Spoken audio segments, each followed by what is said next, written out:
used to feel like it was just us.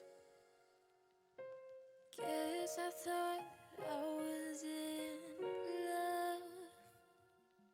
'Cause if I wasn't, who was I? And why'd you stay those mornings? I hope you felt something too.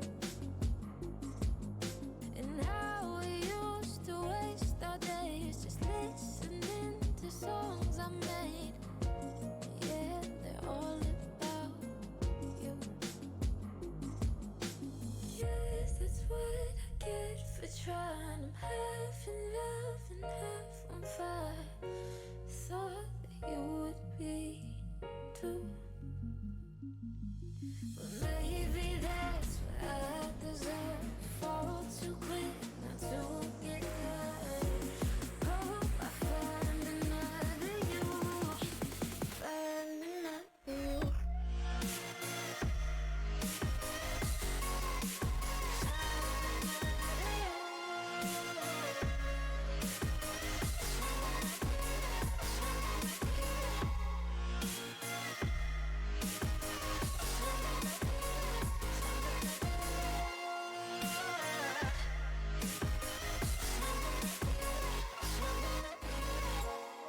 Losing all of my sleep. Think of you and can't breathe. Don't bother thinking you're the same. 'Cause if you were, we'd be okay. Had you loved what I do? Holding on to what was. I guess that's what love does. Yes, that's what I get for trying. I'm half in love and half on fire. Thought that you would be too. Maybe that's what I deserve. Fall too quick, not to get hurt. Hope I find another you. Find another you.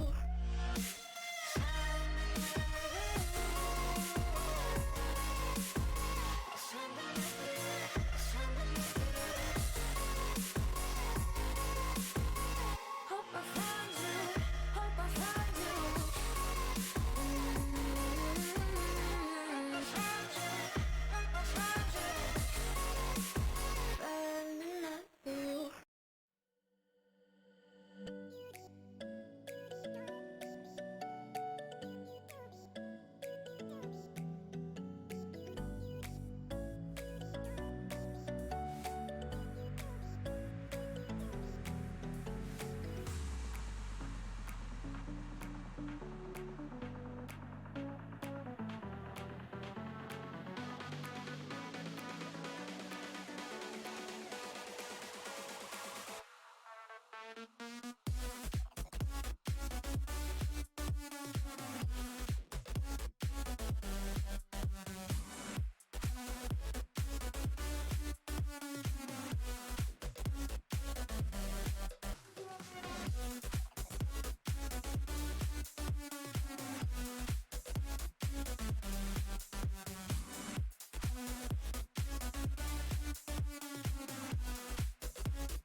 Ladies and gentlemen, boys and girls, NBs of all ages, welcome to the Style Esports League Season 5 matchup between MG Azure and the Syndicate. My name is Finnick, joined on the desk today by the lovely Axeman 85, 87. How are you feeling? I apologize for misnumbering you. No, it's totally fine. I can honestly say that has never happened to me. I don't know why it hasn't, but that really threw me. But what's up, guys? The X-Men 87. And we're back at it with more Style Esports. Oh my goodness. Yeah, it's the Syndicate versus MG Azure. I think we've actually streamed these two teams go at it before. I think it might have been in season 4 though. So this is definitely exciting that we get to see them kind of come back at it again. Now, I remember Azure really took it to the Syndicate last season. So this is they're running it back. They're trying to have at least a better series. Maybe we can get 3 games out of them at the least. But I don't know. I mean, I have high hopes for them. Samira ban, huge. Oh my God, Finnick, have you played Samira? Play Samira. I was thinking that she would be disabled because it hasn't even been a week since her release, and most leagues don't let her in play. Our new champs in play until after a week. Obviously, she was released early this week. She has quite a bit of healing, but I think that especially in when you don't draft a team comp that's meant to snowball, she can fall behind if she can't get these early advantages. So really, it's just banning it away because you don't want to get snowballed against, and she has insane healing, so good riddance to her. Shen going to be picked up by MG Azure, though. This has been something Tomorrow's played quite a bit of, twice in their victory over the likes of Death Realm Gamma. Last time they played, Galio Kaisa, though, being picked up immediately for the Syndicate. Interesting to see the Galio blind here. Might be Galio support. It almost certainly could be, and I think we already talked about. Actually, we might not have. The Corando on the Syndicate is actually a huge player for them. He's the only player in this game who is Diamond. He's Diamond 4.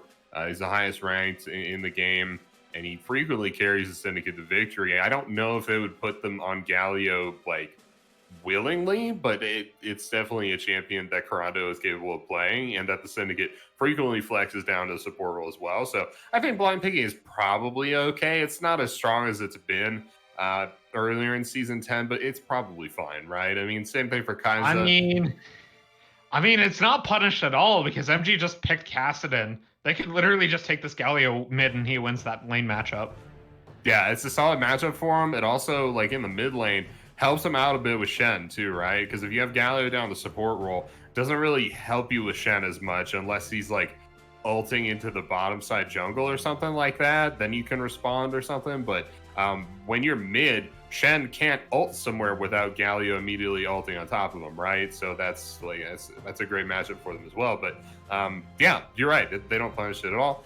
Syndicate pick up Graves here with MG still looking for a jungler as the second ban phase is coming out. And I think the biggest thing coming to my mind during this draft is that this draft looks old. I feel like we're in patch 10.8 or something. You know, like Graves jungle, we got Kaisa. I mean, so we still have Caitlyn. No Ashe on the handshake, though, but I'm with you on that one. I feel ya. Evelyn being bent away, this was a key champion for MG Azure in their previous week's victory. That said, Syndicate did go 0-2 up against Death Realm Gamma, which is the same team that MG Azure beat 2-1. Those are the only common opponents they've had thus far this season. So Syndicate definitely have their work cut out for them, as we see the Braum being picked up to go with the Kaisa, so that will be Galio mid lane confirmed. Top laner to counter pick is MG. Have the ability to go ahead and pick their jungle and support here.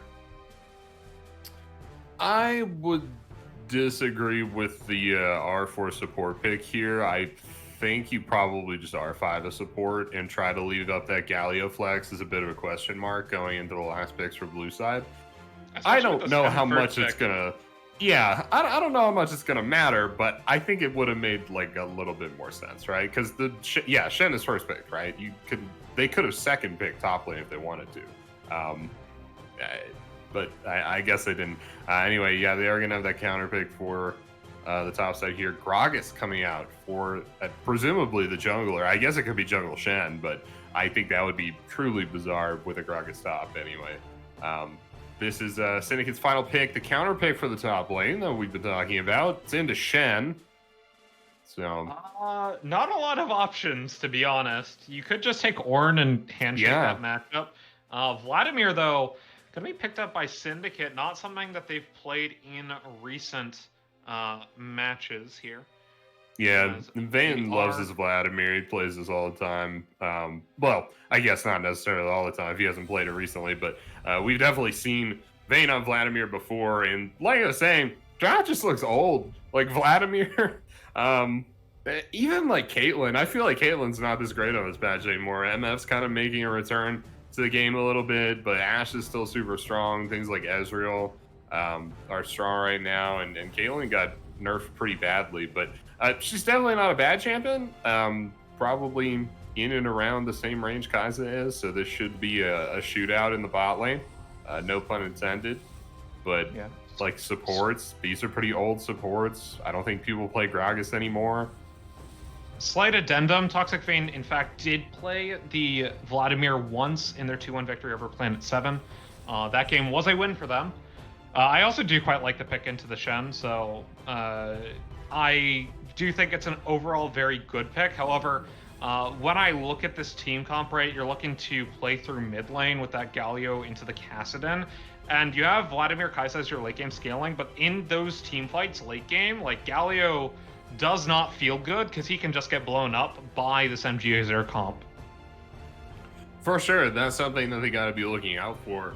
In terms of the Vladimir Shen matchup, it's always interesting when Shen goes into a late game scaling champion because a lot of like the win conditions for Shen, and I mean that as like a macro term, like actually winning the game, not so much lane, but just the like destroying enemy nexus type deal, are using Stand United and teleport effectively to force advantages around the map. Maybe even not advantages you gain in lane as much as it is just like the actual utility of giving your allies a massive shield, right? Picking a late game scaler into Shen is essentially saying, hey, like you could do that, but I'm going to be farming that whole time you're gone and you need to be dealing with that, or I'm going to scale super hard. The flip side is that Shen isn't like a bad laner. He's not a laner that can beat champions like Camille or like Malphite, these big lane champions that can trade super effectively. Champions like Darius, stuff like that, Renekton. But he can lane if you're into a late game scaling champion. So if MG tomorrow just wants to sit and lane all game, the Toxic Vayne's gonna have a bad time because he's not gonna win the lane. He's not gonna be able to scale ever. But he will also have done his job as Vladimir and as his top laner because both and outplay will never get the Stand United.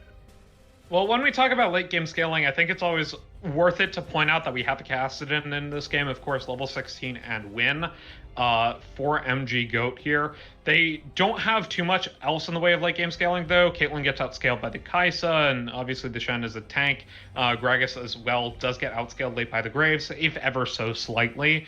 I do want to know how MG plan to push the tempo of this game because they have Kassadin into a Galio and they opted into that matchup in particular. I feel like they have to try to play probably around this Caitlyn Janna bot lane unless they have some trick up their sleeve for this counter matchup in the mid lane. I would have to agree with you on that one, but everything is locked in and we're moving towards a spectator delay. Yeah, this bot lane is going to be a lot of fun. I really haven't seen these supports too much anymore. I think Braum is making his way back in the meta a little bit as champions like MF start to come back. I don't think I've seen too many Jannas. He normally gets outshone by Lulu, right?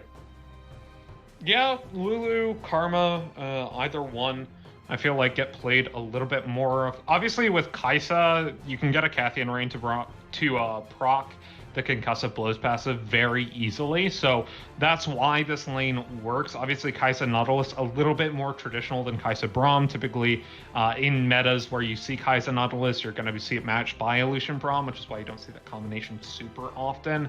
That said, this is a very strong lane, I think, for the Kai'Sa here. Janna should be able to help the Caitlyn through the lane, but because you don't have the likes of Morgana to make the Caitlyn dominate, it's going to be difficult for Vote to get the early advantages that you need to get on this Caitlyn in this matchup.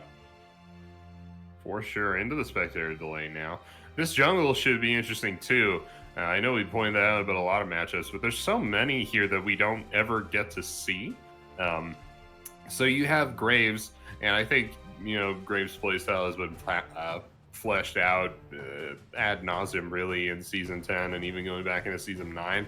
You're just going to be hard farming, and you're better than other hard farmers because not only do you probably clear faster than them, but you can have some potentially nasty ganks with the amount of damage you bring to the table.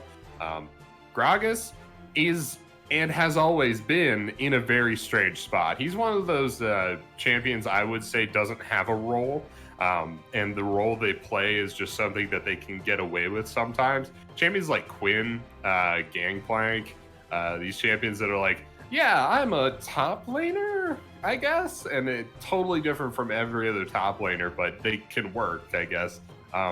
Yeah, Gragas is supposed to be an AP bruiser, but he's almost exclusively played as an assassin. Every single AP bruiser gets built like that, with the exception of Lilia and Mordekaiser. I will have you know, Galio builds Galio builds full damage as an anti-assassin bruiser. Let's see. It's just like, Mordekaiser can even build full damage and not get punished for it. Like, it's just like when you Lilia. If I said the damage rotation, dashes in, drops single target nuke, and then I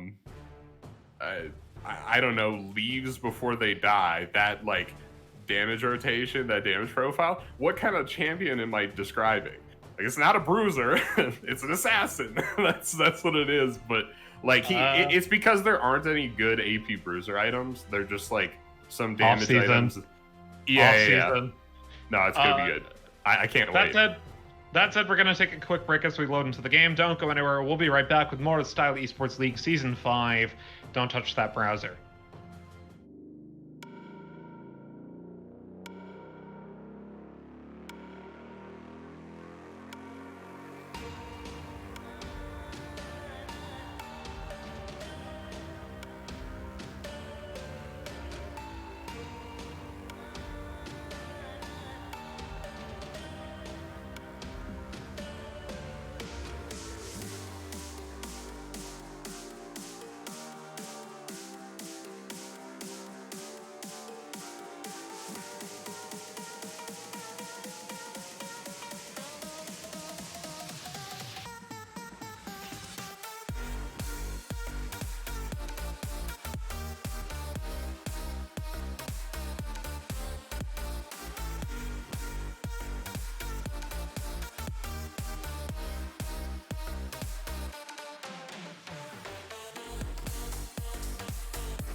Ladies and gentlemen, boys and girls, and bees of all ages, welcome back to the Style Esports League Season 5 matchup between MG Azure and the Syndicate. My name is Fennec, joined on the desk today by Axeman87, and on the blue side it is MG Azure. Tomorrow in the top lane, Levi in the jungle, Goat in the mid lane, Boat in the AD carry position, and Outplay in support.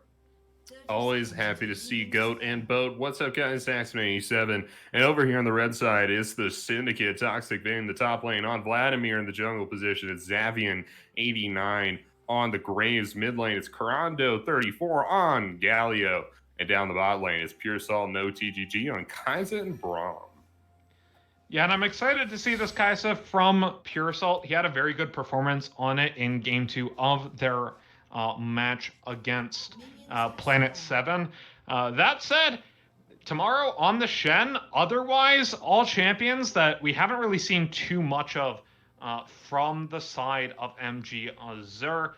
I don't believe any of these champions, other than the Shen, have been played in their match over Death Realm Gamma, if I'm not mistaken. There were actually, correction, Boat played Caitlyn. So Shen and Caitlyn have been played. Gragas, Kassadin, and Janna have not.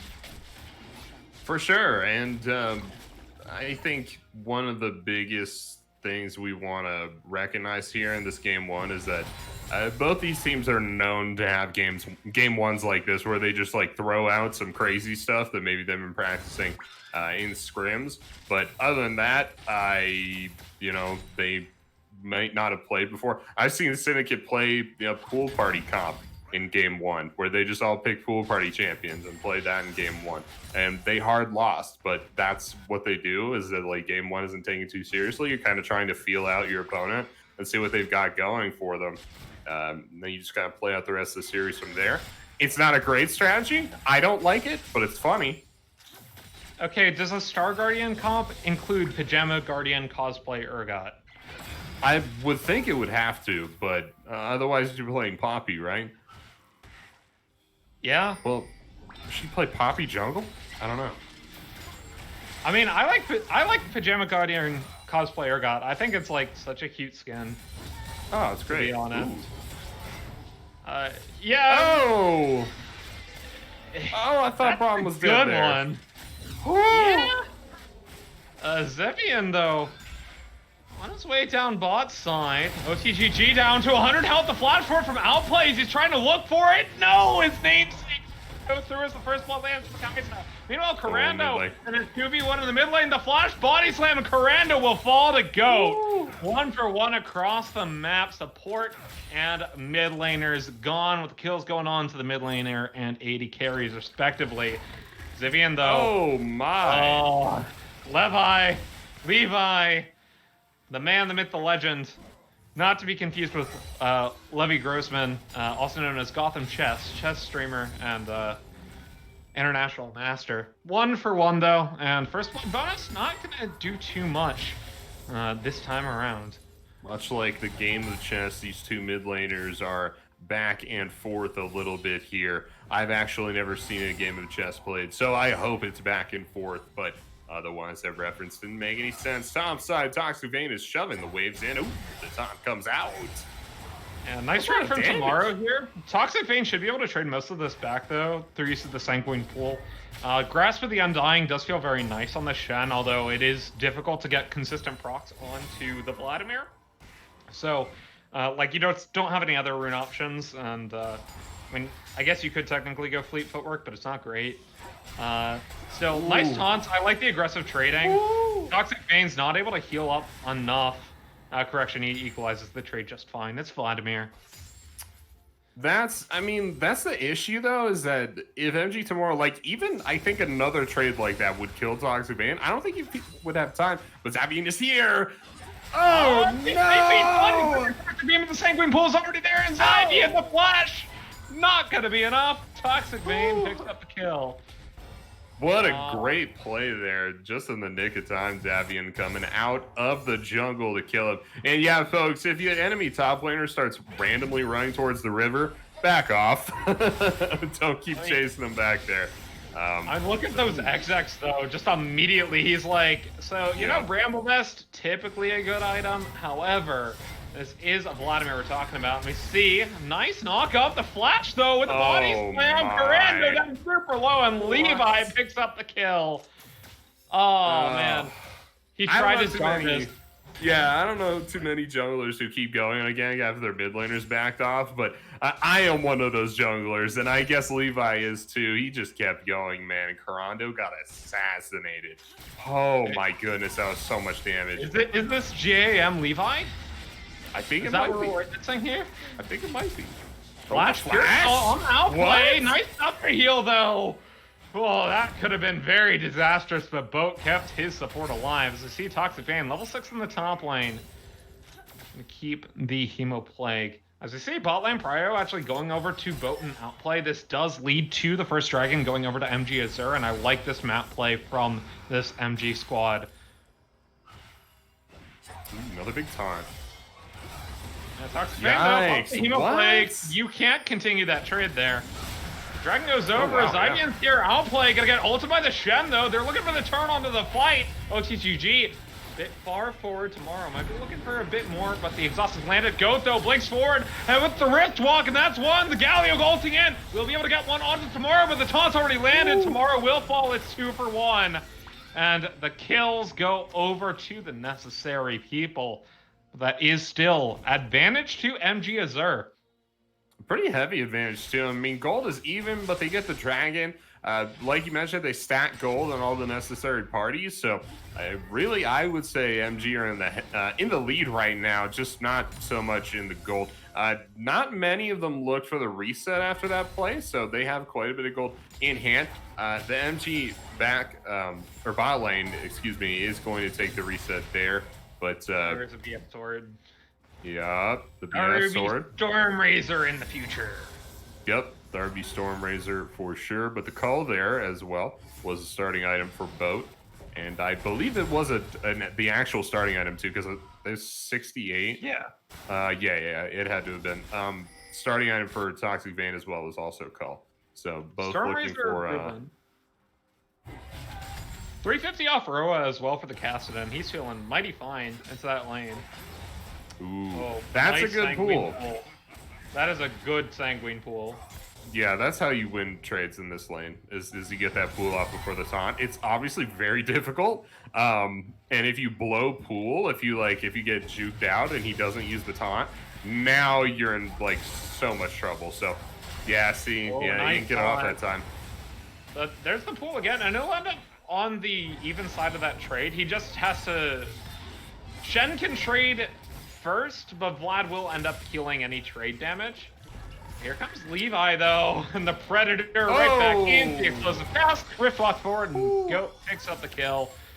That'll be your Rod of Ages on this back from Goat. An 8.5 minute Roa. Feels good, man, for the Kassadin, especially in the counter matchup. I wasn't sure about them opting into this one, but worked out well for them. This Goat clears the wave. Definitely. So you mentioned that Toxic Vayne will be healing up any trade damage, and that's actually true. Keep in mind, Tomorrow got the Executioner's Calling, but that Grievous Wounds only procs for 3 seconds. Pool lasts for 2 of them. So Toxic Vayne just has to pool after getting autoed, stand up for a second, and he can heal freely after. But I mean, Tomorrow able to heal himself with the grass proc there, keeps Toxic Vayne from healing as much. I like the XX from Shen. I think it's better than Bramblevest in this matchup. However, he's double Ruby Crystal, so I'm curious to see how he's going to build. We see Graves repeat ganking on Tomorrow. He'll just taunt out of the way. No Plague already used. Gonna go ahead and pop the QW flash forward from Toxic Vayne, and Zyvian picking it up with the collateral damage. Yeah, he certainly will. Oh, that was a really good Justice Punch from Corando. It was. Saved his life there. Ooh, Zavian looking for it. Not quite gonna find it there. Back to the bot lane. Pretty heavy trade. Pearsall, you can't take very many more of those. I mean, you see a Kassadin in the lead, and you just want to shut him down. Like, that's the thing. It's like, if Kassadin gets any sort of lane advantages, that will snowball into level 16, and there's very little you can do against that. Bard shutting him down with repeat ganks. We see Xavian positioning for it, but Goat has to know something's up here, and Levi, excuse me, I've been watching too much Gotham Chess. Looking for a gank bot side. Yikes, yeah. This is the long Kong. OTG out of mana. This can be the dive. The ult is in! A little bit damage. too far forward. That's damage, wow. but not Pure Salt out from under tower. Yeah, the tornado lands too. Suddenly Pure Salt has like, what, 150 health? Yeah, though 200, a little over 200, but that's... 30 seconds on the Ocean Drake too. This is going to turn into Dragon Pressure at the very least with this back from the Caitlyn. Toxic Vein, though, losing it on the trade thanks to that Execution is calling from tomorrow and the Relentless Pursuit. Not Illusion, but still being very relentless regardless. As we see, is it going to be the Adapt Helm from tomorrow, or is he just going to pick up the early Mercurials? I am not sure, Finnick. Maybe tomorrow isn't sure either, but for the time being, I think he's probably just looking for the ult, looking for the teleport to the bot side for this Ocean Dragon. Yeah. That said, he's pushed up pretty far, and he's trying to last hit, so... Yeah, and it's going to reset back in the mid here. OTG's topside, though. So is Corando. Four-man dive, but it's sussed out by the ward. Good vision, as that will be the Reteral drop, so... Plates will be traded for this Ocean Dragon, and the first two Drakes going over to this Caston comp feels very scary for Syndicate. They should be able to get first Dragon, so that is gold in their pockets, but at the same time, it's going to be a Cloud Soul on a Shen, and a nice QW actually, keeping the turret alive at the time being, but he will get Hemoplagued and collateral damage under tower. Cloud Soul this game. Shen gonna die. Top tower goes down to last play, but the nice body slam. Pure Salt though gonna ult, tries to get the auto attack through after the Acapian Rain, but Boat's already there with the damage. That will be Levi lives. Wow. Yeah. That's Gigabyte Marines Levi right there. That's the NV Levi, as it were. TP being channeled by Toxic Vein towards the bottom side of the map. Yeah, we do see first tower gets taken topside. Gold's still in advantage of MG due to the plates they have mid and bot. There's a big old wave topside too, so that's gonna be crashing in. Tomorrow's gonna get most of it, I'll go ahead and say. So not the worst thing, but yeah, MG Levi needs to MG leave. Toxic Vein is there. He doesn't find him, but it's not a lot of health left on the Gragas. He's healing up off of these camps, which is good. He could stay out, but yeah, got pretty spooky there for a little bit. OTG roaming around now as the lane swaps come through. We'll get you onto these role assignments in just a little bit. Looks like Pure Salt mid. Not sure where Corando's going to be going. I mean, he kind of wants to head bot lane and help Toxic Vein out here. We do see the Spectre's Cowl and another Null Magic Mantle for tomorrow, so this does look like Adaptive Helm and Mercurial Mercury Treads, sorry. Which, good for the lane, however, you still have to deal with the Kai'Sa damage late. Yes, she does like 50% magic damage, so should be fine. And a Predator actually to escape the Glacial Fissure there. Nice play by Levi. Very nice play indeed. Turret plating goes down at 14-minute mark. And we are just under 3 minutes until that next dragon. The first of the Cloud Dragons. I'm excited, Finnick. I like Cloud Dragons, but especially I'm sure on Toxic Vein. Yeah, I mean, you go any number of these champions. I think it's fantastic. And go. Yeah, go. Oh my god, that man has busted. That is dumb. I mean, it's also really nice. Broken. It's broken. That's it. It's also really nice on the Galio, the Kai'Sa, and the Vladimir as well. Both of them do like the burst of movement speed after the ultimate, as well as the ultimate CDR given. And they're trying to go on to GOAT here. He kind of just wins the 1v2.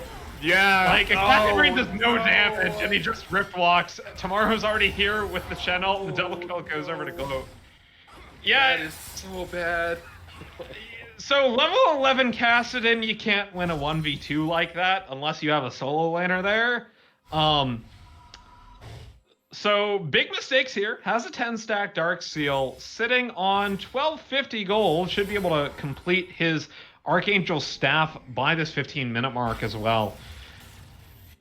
And that is a scary Kassadin. It's not good. That's not good for sure if you're a Syndicate fan. Oh man, Finnick, we got to keep track of this one. He's got 6 stacks on the Roa here. He'll have 10 by the time that third dragon, or not the third dragon, but the fourth dragon comes up. So by the time both these teams are looking for Dragon Soul potentially for MG, he will have that Roa fully stacked. He'll probably also have Guardian Angel completed. So here comes the Storm Razor though. On the Caitlyn, on this back. Ooh. Here we go. There'll be a Storm Razor brewing. Jeez. Yeah, Syndicate, they're in dire straits, man. You got to get a dragon, I would say, at the very least. This next one, because I don't think it's getting better for you after that dragon. But how do they fight over it? Storm Razor's such a huge power spike. Goat has a 10-stack. Dark Seal, like you were mentioning, he's got the Roa and everything going for him. We can take a look at individual gold. He's got 1,700 gold right now. I think he might be able to complete Guardian Angel, or Archangel Staff. Archangel Staff. How many times are Guardian Angel? Only twice. You're fine. Only twice? Okay. All right. Okay. I mean, he's been able to back and grab it for a bit, but he's just clearing waves. He doesn't really have anything else to get other than the magic pen boots. That said, I think how they win a fight is by finding a counter engage with Corando using the hero's entrance. Potentially, that said, it's going to be very difficult to do that in these fights, especially when you're dealing with a Kassadin. Galio has to be able to peel the Kassadin in fights, and when he's 4-0-3 like this, you're almost a full item behind. Actually, you're more than a full item behind as he actually offs to the Mercury Treads. This becomes a very difficult team fight, and once again, Kassadin's only going to get stronger as the game continues. He's 4 levels away from the level 16 and win. And the dragon has spawned. It certainly has, that Cloud Dragon that we talked about. So yeah, between Adaptive Helm, Archangel Staff, and Roa, and Storm Razor, MG, man, looks so strong. Syndicate moving towards the dragon. I think it's going to be gone by the time they get there. They gotta get in. You gotta get in. Of the fight, and that will be an ultimate from the Vladimir. So it's 1 down. It's gonna be the support though. As Zabian very low tomorrow. Also might be in a bit of trouble here. Levi over the wall. Jason Hole gets popped by the Caitlyn. It will be a 1-4 Drake. That's worth it any day of the week if that's your support going down for that Cloud Soul point for MG. Oh, last placement over the wall, OTGG, very low. Caffeine Rain does no damage at all. OTGG is down. So there you go. Gonna be used a flash in, but here comes the ult from the Shen as Toxic Vein falls tomorrow, my man. Leaving me on the edge of my seat for my man Levi. That might just be this next Rift Herald going over to MG Azure. How much damage does that Rift Walk do? It's, yeah, like almost 300. Oh no, because yeah, it stacks up to 4 times with the bonus damage. I think he might have had it stacked up, so maybe like 400 or 500 damage. Yeah, that was, oh man, this Kassadin's a problem. I mean, you just don't have a way to deal with it at all in this comp unless the Galio was able to win lane. And that's the thing, is like, I think MG was probably just thinking when they took the matchup, yes, you picked Galio. Yes, we know this is a lane-favored matchup, but we think Goat is a better player than Corando. And on top of Levi's early pressure towards that mid lane, it just made the Galio a non-issue this game. We see the completed Magi Soul Stealer from Goat. Very gold efficient if he's got 10 stacks, and he is probably going to live throughout the game, so I'm not against this buy. I don't think it's super BM. However, if a pick goes down, that's a lot of power out of the Kassadin. A waste of 1,000 gold. Tomorrow, though. Ooh.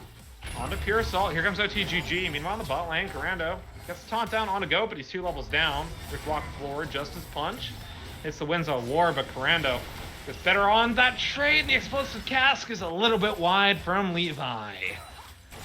A rare miss there for Levi. I don't think we've seen him not hit those abilities. He's been pretty good about it thus far, but yeah. down the bot side. Corando just getting destroyed by Goat. Hey, I mean, it's the Soul Steal, right? That's all it's doing. He's got 10 stacks on the Roa now, the Archangel Staff, and that's basically all you need. You mentioned they shut down Goat. That's probably the best thing Syndicate could do, taking those stacks off of him. Getting the shutdown gold onto a relevant carry. All of this is stuff that could really shoot them back into this game. They're only 3K gold down, but also 3 dragons too. So, outplay. Outplay is out getting ulted by the Shen. Here comes tomorrow. OTG got a flash, but it's a little bit too early. Pops the Glacial Fissure, but he's still down to tomorrow. Meanwhile, Outplay gets taken down by the Hemo Plague, so it'll be a trade of supports. As we see Corando and Goat just traded out in the bot lane. Corando now level 12, just as punched forward. We do see Xavian making his way down. Goat just gonna go ahead and Rift Walk out of the way of the flash, the taunt. They're looking for the damage, but he's able to Rift Walk once again in the level 11. Pure Salt already a trade! My goodness! That's a little bit hypey, but it works out in favor of the Kaisa with the ability to shut down the Caitlyn. That was crazy, man. That's a Gwynsu's. I know, I wasn't expecting that, like, at all. Him going back in like that. I think the Ace in the Hole was over, but, like, the ult to get the shield in and then just the Cathian rain damage. It's a good trade. Yep. Good trade. Yeah. Solid. No, I think that was the best way you could have played that. But another kill goes down to Levi, which is their second of this game. And so far, it's just been like assists and the one kill to kind of bolster their build. You know, give them the gold and like a 20 CS lead of the Graves. And can I now compliment Levi real quick? Yeah. Can I compliment Levi? He bought Oblivion Orb and then is going into Zhonya's Hourglass instead of completing Morello's because he doesn't proc it on the Vladimir enough to... Oh man, I like this a lot. I like this a lot because typically if you're playing an AP champion and you're into Vladimir, you're like, I need to get the Morello's ASAP, but he already sees the double XX on his team, and he's like, okay, I'm not going to proc it as reliably as Caitlyn. I'm just going to go ahead and get the Zhonya's survivability for the team fight. I love this choice from Levi. I love it. It makes so much sense, but Rift Herald going to be panic dropped in the mid lane. I believe it's just like a cooldown thing. He needs to drop it somewhere. Well, he also wants to go onto this dragon to have fun. Syndicate will lose a tower if they're not careful. Here in the explosive cast moves, talk to Bane forward. He's going to pop the Hemo Plague, gets it on to Outplay, who will channel the ultimate. Talk to Bane still gets the kill onto the Janna, though. Now on OCGG, got a flash out of the way. But here comes Goat over the way with the Rift Walk. He's on a double kill already. Tomorrow will be the next one to fall as the collateral damage comes through. Will be a 2-for-2. Top laners and supports down, but the carries are still alive for MG. Kaisa, also on the wings here, has full health. It's going to be a very difficult dragon to steal, especially with Goat in the front side. Shutdown flush from Levi, but it's going to be taunted up by the Galio. No way, they got it! But the ultimate double kill for the Kaisa, and that's going to be a triple, and the Dragon Soul saved for the Syndicate. Oh, that was crazy there, Finnick. I didn't think they could kill a Goat, and they actually get the kill on him at the Dragon Soul fight exactly when they needed it, right? I mean, if they had lost that fight, it had to have been over. Zhonya's build from Goat. He's like, you know, I got magic resist already. I need to deal with this. And this is just a great Baron decision from Syndicate. Gragas is not up in 11 seconds, and they have the ability for Pure Salt to just melt this objective. So that is not only the soul point saved, but Syndicate also grabs the Baron off this, and they bring the game back to even. For sure. Keeping in mind, Goat he still has 8 stacks on this Magi, so in a team fight or whatever, he has to get a single assist to get back up to that 10 stacks. He's still goal efficient at 8 stacks as well, so like, not even worth selling. Oh yeah, no, I don't think it would sell. I mean, he could be at 0 stacks. I don't think it'd be worth selling because he could get back up to 10. He's scaling so hard, and it wouldn't be too difficult either. So I think it's definitely still worth him having. It's just that he doesn't get the passive until 10, right? I think, right? No, it's you still get do or die, no matter how many stacks you have. Yeah, so the thing is, you get the stats, and it's worth it just purely on the stats if you have 7 stacks or more. Goat onto Corando. As we do see, this Baron push in the mid lane going to be able to get a tower for the Syndicate squad. They're now up 2,000 gold. And with this Kai'Sa having most of that gold, she's on 3 items, has the Nashor's Tooth building into some form of magic resist as the next item to deal with that Kassadin. This is looking very scary now. If Syndicate's able to turn this, we see Goat on the Winks though. Okay. A lot of positioning here. Looking for that vision, the side from Goat. Maybe he can go on the flank. That would be very, very killing for MG. I mean, also, Shen does not have Tiamat item, which makes his split push a lot weaker than the Vladimir's. So if they have the Vladimir matching the Shen, and then the Galio matching the Kassadin, then it's like they win in the 1-3-1 as well. So MG now need to find some sort of fight while the gold lead is close, and Goat might be calling out here. Riftlock, he's on level 14. 2 levels left until Goat hits his major power spike as well, as he's building towards his own Hourglass to deal with the Kai'Sa. We'll see if he's going to be able to deal with it, but it should be the last outer turret taken on this Baron buff, as they have about 50 seconds left on it. I don't think they'll be able to get any other objectives, but a nice play from Syndicate to turn that Baron fight into, or the Dragon fight into the Baron. Certainly is. They're pushing down the bot lane now. Baron empowered minions. And that is quite a bit of pushing power. Both ADCs here in the mid lane. Pearsall laying siege. Gonna have the rest of his team arrive here as they rotate around. 20 seconds left on the Baron buff. They have the Baron empowered cannon onto this tower. They still are pushing against the Janna. Yeah, not a great situation. Oh, Warp of Cask to clear the just wave. the cask, yeah. 5 seconds left on Baron buff. They're gonna be able to look for the fight here, but only after the tower is gone. Trap lands on the Caitlyn. Syndicate are just gonna back out. Yeah, Outplay actually ignited Corando there. I guess maybe they thought they were going in or something like that, but Goat's level 15 though. And you know what that means. it's getting close. Indeed.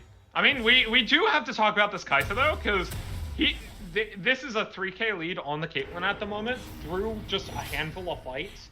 Now building into the Banshee's Veil, she will be at least an item up on the Caitlyn when all is said and done.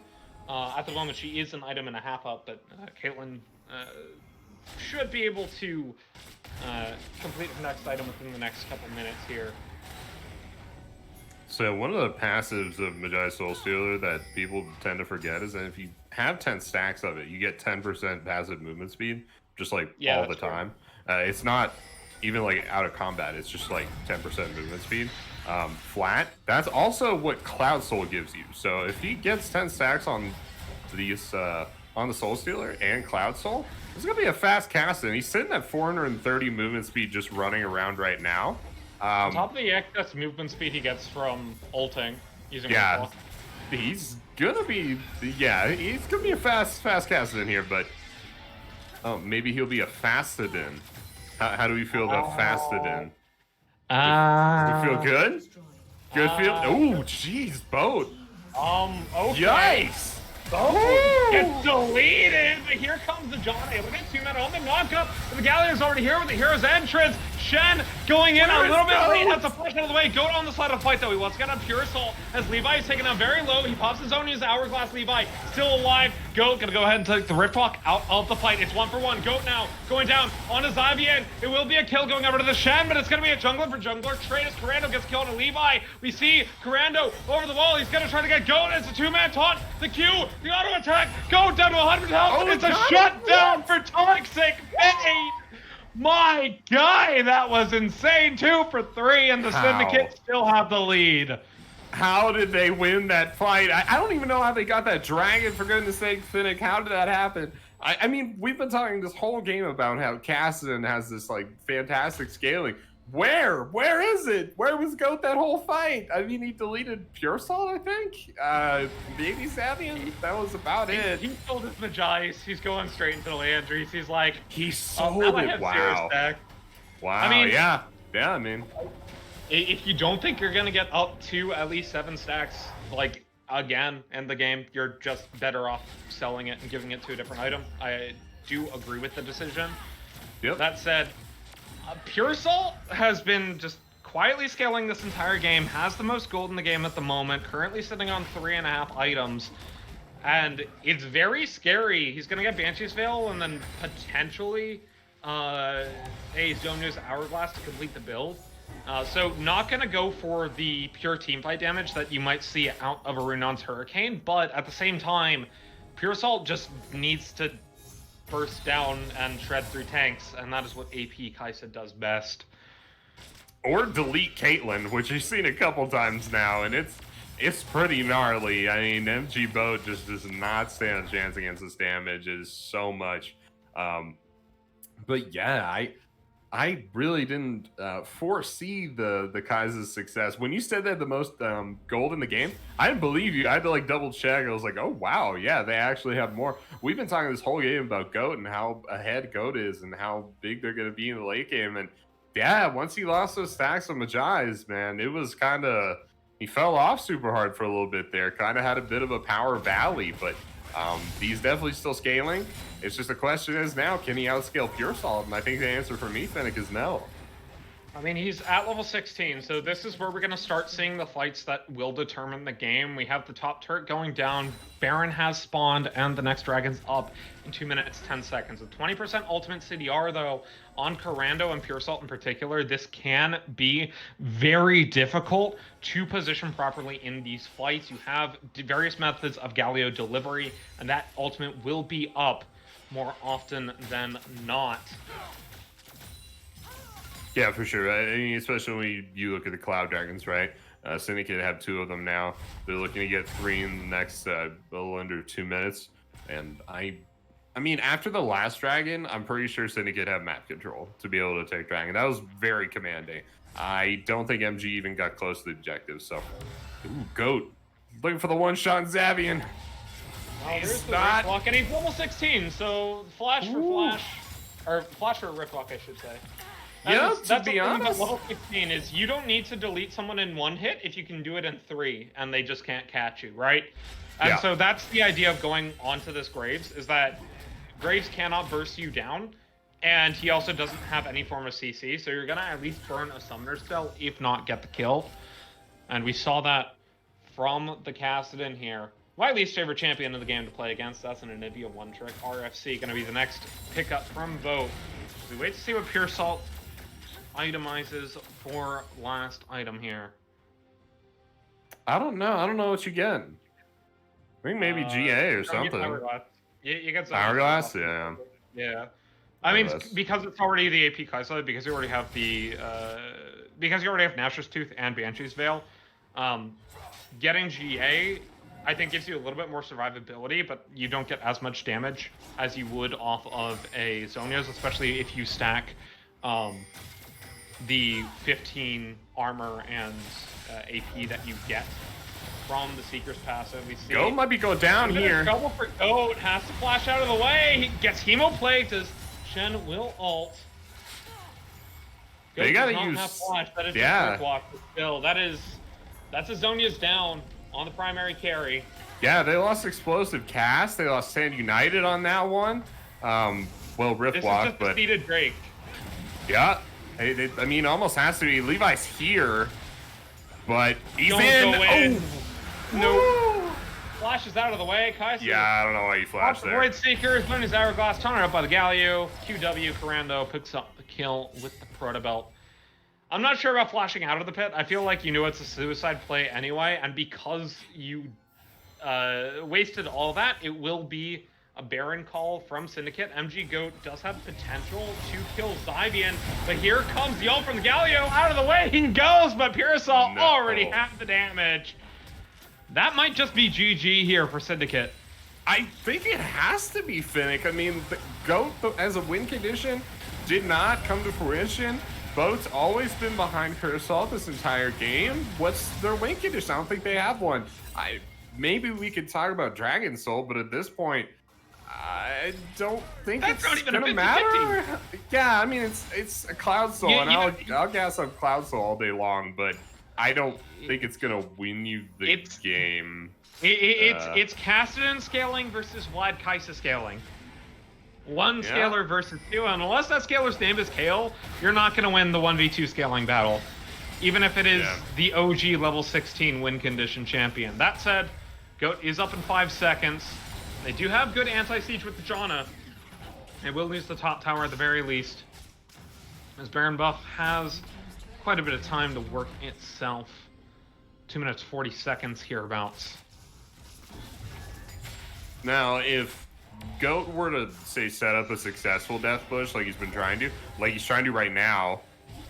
Well, he's on the dive. He's able to crash out of the way. Tar up with the Galio. Rich walking over. He wants this. He's not going to get him. Bad. He's already caught by the Hemo play. Galio going to pop the ultimate. Goat in the zone. He's going to get taunted up. Tries to walk out of the way, but Davian gets the kill. Meanwhile, that's going to be one down, but it will be traded back onto the Kaisa. Oh, Pure down. Primary carry. An explosive cap. That's 2 for 2. OTGT will be the next one to fall. Pops the unbreakable, but it's not breakable enough for the Caitlyn double kill. Going the way of Boat. It's 3 for 2. Zabian very low. Can't find his way over the wall fast enough. Gonna get slowed up by the Gragas and smited to smithereens. No. Karando, the last member of his team alive, should be able to get out with the Baron buff. Levi, though, looking for the chase. No one else is up on this team for another 25 seconds. Tomorrow in with the taunt. Double taunt onto the Galio. Pops the QW. No damage comes in from the auto attacks. And Karando, unfortunately, cannot be bursted by Levi as he has the adaptive helm in addition to the inherent MR from the shield of Durand. 4-4-2 for the Syndicate. That's Stand United on cooldown. Or for empty Azure, I should say. Yeah, that's Stand United on cooldown for another 70, 60 seconds or so. I don't think anything's going to happen those 60 seconds because we're in the super late game right now and it's all about like objectives and stuff like that, going for team fights. So it's probably not the biggest deal, but yeah, they're both Stand United to try and get that kill on a Karando. And, PD, I like this from Boat. I really like this from Boat. Yeah, I like it too. I like I guess the defense stats you're getting from the item and just the movement speed too, right? Where both teams are sitting on Dragon Soul Point. So if you start itemizing to like maximize that movement speed buff, that's going to be huge for you because if you go into that buff with a ton of movement speed, suddenly 10% bonus movement speed is super powerful just as a passive, and then 50% on your ultimate proccing is massive. I mean, if you're a champion. Sorry, go ahead. Sorry, go. No, you're good. I was going to say something worth pointing out is Pure Salt now has the full item, just backed and grabbed an Elixir of Wrath as well. So we're on a 5 item plus boots Kaisa here. Was the Zony's Hourglass as well. So this is a lot of damage and a lot of survivability from Pure Salt. He can't afford to get caught out though in this next fight over the Dragon. Definitely. Yeah, I mean, Pure Salt probably scaling harder than Goat. Much easier to kill, right? Much easier to kill. It's got to be either just the skill of Pure Salt and the positioning and things they can actually do with their champion, or what little peel OTG has to offer for them, because you can't peel Cassidy. You have to kill him before he gets the Pure Salt, right? You can't with Galio. That's like the one saving grace they have here. Yeah, Galio's a clean in these fights, and he's gone Gargoyles too. He just does not want to get blown up. For sure. I mean, yeah, definitely. Is the big AoE taunt. But now it's Azure they're actually close to the Dragon. This is going to be the fight here, you have to imagine. Wow. Oh, what? Very low. The taunt lands from the Shen. Here comes the Janna. Got to knock up the flash forward, though. Toxic Bane goes to try to find his way on the boat, but Boat shielded up by the one and only Tomorrow. No one has fallen yet. Goat will pop his own Hourglass. The taunt lands. That's going to be a taunt in town. Goat as well. The Boat is still alive. Trying to catch out of the fight. Kills the Barometer. Unbreakable, but it's not enough. The shutdown lands onto the Galio, and that's going to be a double kill for the Kaisa. Pure Salt with the carry. 4 for 0. And they're not even looking at the soul. They're looking for the game. They're trying to end. Okay, so Levi's still up. Next available members outplay at 25 seconds. After that, it's like 30 seconds till Goat is up. I think they can end. Ooh, Cask. Gonna prevent them hitting the tower for a little bit. I don't know how effective it's gonna be. I think they end here, Finnick. The timers are too much. It's 10 seconds on the Janna. No damage for another 21. So it's going to be popped by Levi. Flash. Yikes. Collateral damage from Xavian. Will pick up the final kill of the game. And the Syndicate go up 1-0 in the series. Nicely played to them in the comeback. It looked a little shaky at times, and to be honest, I'm surprised we didn't see a dragon still this game. But I guess I shouldn't be too surprised. Both sides had 3 dragons, so... actually, my client, I guess, needs to be repaired or something. But anyway, yeah, that was a crazy game. I didn't expect the Syndicate to win it. I mean, the Cassidy, I don't know. I don't want to say they threw. I think it was just there was some bad positioning in team fights. I think from a couple members of Azure a couple times, and it just led to like some bad team fights. And that's really all it takes when you're kind of riding that Soul Stealer hype train, right? Yeah, and kind of on top of that, I think it's worth mentioning Pearsall just like played calmly, scaled up, found it only took 2 fights, and then all of a sudden they were, you know, in the lead. And I think a lot of that comes down to Pearsall on the Kai'Sa playing very well. We kind of touched on this in the pregame, but the biggest standout performance from any Syndicate player in previous series has been Pearsall on the Kai'Sa. When I believe went 13-1 over Planet 7 in their second game of that series. I might have the exact number wrong, but still, just Pearsall just well played this game. I think that's it gotta be the MVP for Syndicate for game number 1. Yeah, no arguments here. That was a crazy Kai'Sa game. It takes me back to that ult back onto the Caitlyn after getting ace in the hold. Oh man, that was just so sick. But that was disgusting. Someone call a doctor. That said, MGs are still, I think, we're favored going into this matchup. If they're able to get the mental reset down, we should be looking for at least a competitive game number 2 here. And I hope to see a game 3. I think MGs do have the pieces together. However, perhaps didn't put them quite aligned in that previous game. Regardless, we're going to take a quick break. Don't go anywhere. We'll be right back with more of the Style Esports League Season 5 matchup between MG Azure and the Syndicate. Don't touch that browser.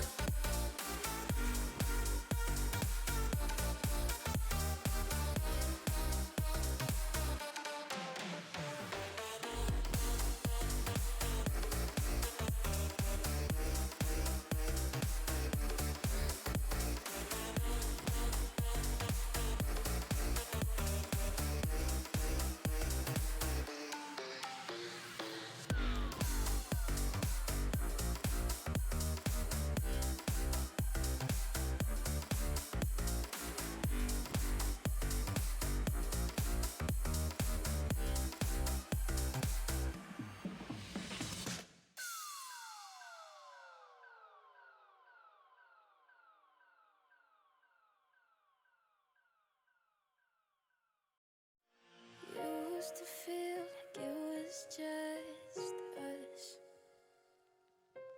Guess I thought I was in love. 'Cause if I wasn't, who was I? And why'd you stay those mornings? I hope you felt something too. And how we used to waste our days just listening to songs I made. Yeah, they're all about you. Yes, that's what I get for trying. I'm half in love and half on fire. Thought that you would be too. But maybe that's what I deserve. Fall too quick, not to get hurt. Hope I find another you. Find another you.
that there's something so special about you and me, babe.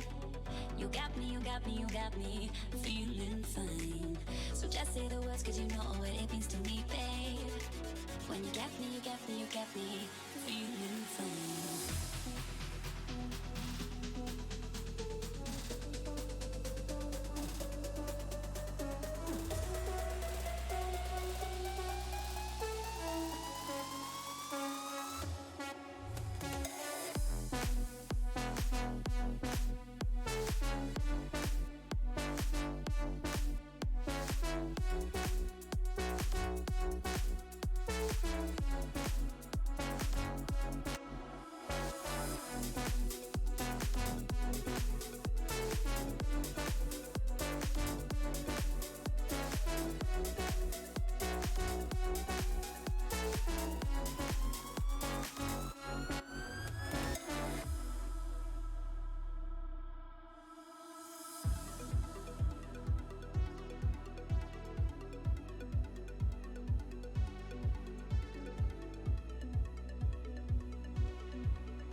There's something so special about you and me, babe.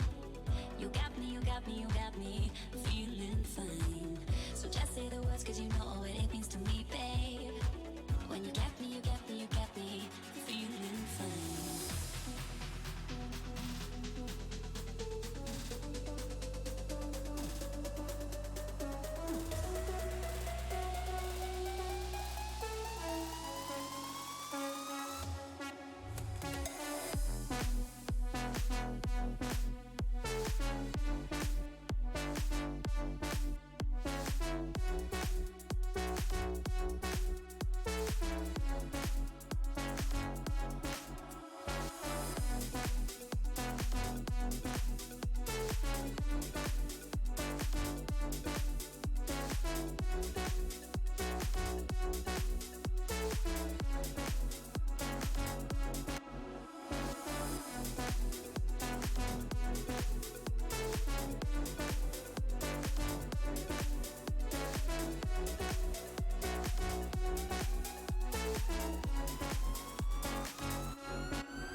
Bonsoir tout le monde et bienvenue à la Ligue du Style Esports.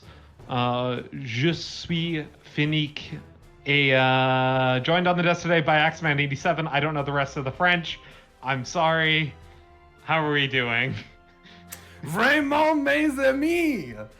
I am excited for tonight's matchup. What's up, guys? It's Axeman87, and that is not clean French, but I appreciate it anyway. Axeman87, comment ça va? Je suis doing just fine, Finnick. Thanks for asking, but we are into the ça va. Ça va. Et la phrase. Ça va bien. No, just ça va. Ça va. Because if you're like, it's just fine, it's ça va. So it's like, ça va? It is just ça va. Because ça va would be like, it goes, right? So it's just like, you know. Oh, all right. That's the cool thing to do. Okay. I took French in high school. That's all I got. Only reason we're doing this is because Syndicate told us to do it, so blame them for our terrible butchering of the French language. We are in a draft. Thresh, Rek'Sai, Vayne going to be banned away by the Syndicate. As Hecarim, Galio, Vladimir get banned away by MG. I do like the Vladimir and Galio bans. They were a bit of a thorn in the side in that previous game. Syndicate first picked the Shen, as we see Kai'Sa in the set. MG once again picking their own counter matchups, and I don't understand why. Hey man, maybe they're giving him a handicap or something. I don't know what's going on, but they pick away Kai'Sa for sure. To be honest, I feel like they're picking away Set too, because we see Set in the Syndicate's lineup too. They pick Samir. They win. They win the whole series. That's the series is over. Everybody, you can go home. Only now. if they can snowball. Only if they can snowball. If they can't snowball, it don't matter. Okay, the only time I've seen Samira lose since Samira came out was to a better Samira. That was the only time. I mean, I'm currently 50-50 against Samira in my solo queue games. So like, there you go. Here's what it boils down to. If she can start getting her passive up there and start getting to S rank, then she's able to snowball a fight and win just purely through that. She also has a lot of healing just in her kit. It's kind of BS. I think she's one of the few champions that Bloodthirster actually is unironically built on right now. If I'm not mistaken, Evelyn being picked up by MG here. I like this pick. It worked well for them in the previous victory. So why not go at it again? That said, when you pick Graves Samira, you're looking to snowball. So I'm going to assume that they're going to pick some more snowball-y champions for their mid lane and support here. Lucian Morgana being that away in the second round. Yeah. That's what I've heard about Samira, and we're going to continue talking about it because the only thing that matters in this game is that, well, I heard from my good friend and a close confidant, Alk Battery, name drop everybody, that you build Samira like Draven, so like you're talking about the Bloodthirster, and then just like burst items, right? But we're talking like basically BF swords, just like BF sword items and stuff like that, and you just stack up the damage and all of the basically just damage as much burst damage as you can. You try to stack up to S rank, and then it's just game over. But we'll see how Syndicate builds Samira. I would assume this is Karando's champion, but they haven't picked an ADC yet, so maybe this is for Pure Salt. Blitzcrank going to be picked up because the Nautilus has been banned away. I'm okay with that. The Lucian banned away. Towards that mid lane, MG Goat has played the Lucian to success in previous series as well. So looking forward to that one. Rakan going to be picked up by the Syndicate bot laner, or Syndicate support, I should say. This is one that he has picked up previous matches as well. I believe in the Planet 7 victory, he played 2 games of it. So I do like seeing Rakan. I think he's a very good support as far as engaging, but also counter-engaging on the likes of the Blitzcrank. With the Corki potentially being picked up at the mid lane here, are we going to see Corki Azure? Place your bets now. I'm going to go with maybe not, but it's possible. We'll see what they last pick here into Corki. Oriana, yeah. Okay, so let's talk Boring. about lanes that aren't boring, and literally that's just bot lane because, and we can talk about the jungle matchup as well too, but Shen's set is just like Shen wins the lane, set does nothing, so long as the Shen player actually knows how to play the matchup. Mid lane is Corki Oriana. Bot lane though, Samira Rakan versus Kai'Sa Blitzcrank. I've seen some sets dominate this lane, but you're right. It's through a misunderstanding by the Shen, so it doesn't like really matter unless all of a sudden Toxibate starts running it down, and I don't think that's gonna happen. So yeah, it's pretty much just bot lane. Samira versus Kai'Sa, man, I take Samira every day of the week, but it's kind of that double-edged sword of a new champion that's OP. Is that yeah, this champion's super OP, but you still have to know how to play a champion for a champion to be good, right? So here's something that you said. Builds like Draven. You know who isn't picked all that often because he literally has to snowball in the first 5 minutes of the game? There are a lot of champions, but Draven. Look, I'm excited to see it too, but Pure Salt better make this pick worth it for Syndicate. All I'm saying. Yeah, no, I mean, I've never seen him play Samira. Samira's crazy OP. I don't know. I think he's going to hard roll this game because, first of all, Boda's on a champion that they had to pick away from Pure Salt to begin with. Are we in New Jersey? Are we in New Jersey? Hard roll? No. No. Someone from the Northeast got that. Someone from the Northeast got that joke. Please tell me. I'm from Toronto. What? What I mean is someone from the Northeast U.S. Hard roll. Yeah, jerseys. Okay. You got... Okay, Ashkosh. You know what a hard roll is. You're good. Give me that. Okay. Give me that Taylor ham. There we go. Yeah, there we go. Sir. Sorry. Okay. Go ahead and talk about what you were talking about. I have to make it man, at least somebody got your reference. I'm happy for you, but oh geez, now I totally derailed me. Boat. They had to pick a champion away from Pure Salt, right? Now there's a chance Boat can play Kai'Sa competently, but it's not likely that they're on their best ADC. So Boat essentially has to play a champion that's not their best champion into the best champion in the game right now, and that's not a great place to be, right? So I don't know. I'm not very hopeful for MG here, especially in the bot lane, but overall in the game as well. So it's going to be rough for him. Kai'Sa Blitzcrank though, this is a squad that can shut down Samira if left unchecked, right? I mean, you pull a Samira and Kai'Sa gets enough damage down onto this champion. Evelyn is a great third pick or third champion in that fight, in that early skirmish too, to be able to shut down the Samira. I think they can do it. It's just going to be uphill for them. Yeah, and Levi popped off on this in their previous series, so I'm excited to see him pilot this particular seductress in the jungle.